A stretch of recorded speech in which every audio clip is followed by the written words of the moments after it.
Hello, আসসালামু আলাইকুম everyone, welcome back to my channel. বাসায় আজকে পুলি পিঠা বানাচ্ছি, তো ভাবলাম আপনাদের সাথে শেয়ার করি একটু। পিঠা বানানোর জন্য নারকেলের পুরটা আগেই বানিয়ে নিয়েছি, আর এখানে ময়দার খামির তৈরি করে নিয়েছি। এখানে অনেকগুলো রুটি বানিয়ে নিয়েছি, আর আমি একটা রুটি নিয়ে নিয়েছি। এটার এক সাইডে নারকেলের পুরটা দিয়ে দিয়েছি।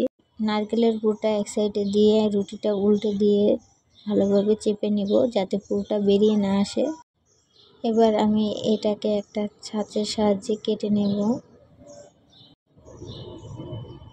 পিঠা বানানো হয়ে গেছে। আপনারা চাইলে এভাবেও ভেজে নিতে পারেন, আবার চাইলে ডিজাইন করেও নিতে পারেন।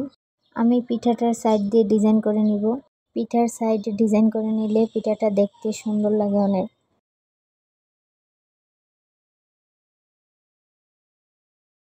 দেখতেই পাচ্ছেন পিঠার সাইড ডিজাইন করার পর পিঠাটা দেখতে কত সুন্দর লাগছে।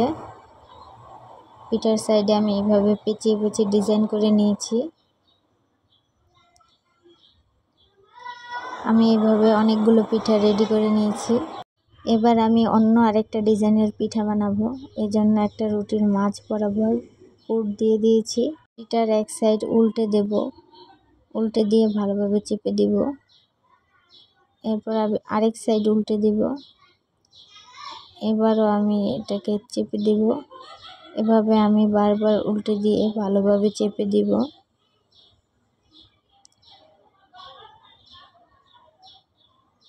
আর দেখতেই পাচ্ছেন এই ডিজাইনটাও কতটা সুন্দর হয়েছে দেখতে। এটা আমি অন্য আরেকটা ডিজাইন তৈরি করেছি। এভাবে করে আমি সবগুলো পিঠা বানিয়ে নিয়েছি। এখন আমি এগুলোকে ভেজে নেব। চুলার আঁচটা অল্প আঁচে রেখে ডুবা তেলে আমি পিঠাগুলোকে ভালোভাবে মুচমুচে করে ভেজে নেব।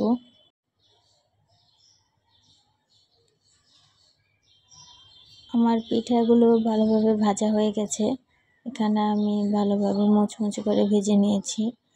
আপনাদেরকে আমি একটা ভেঙে দেখিয়ে দিচ্ছি পিঠাটা কতটা মুচমুচে এবং জুসি হয়েছে, দেখতেই পাচ্ছেন। ভিডিওটা ভালো লাগলে অবশ্যই লাইক, কমেন্ট অ্যান্ড শেয়ার করুন।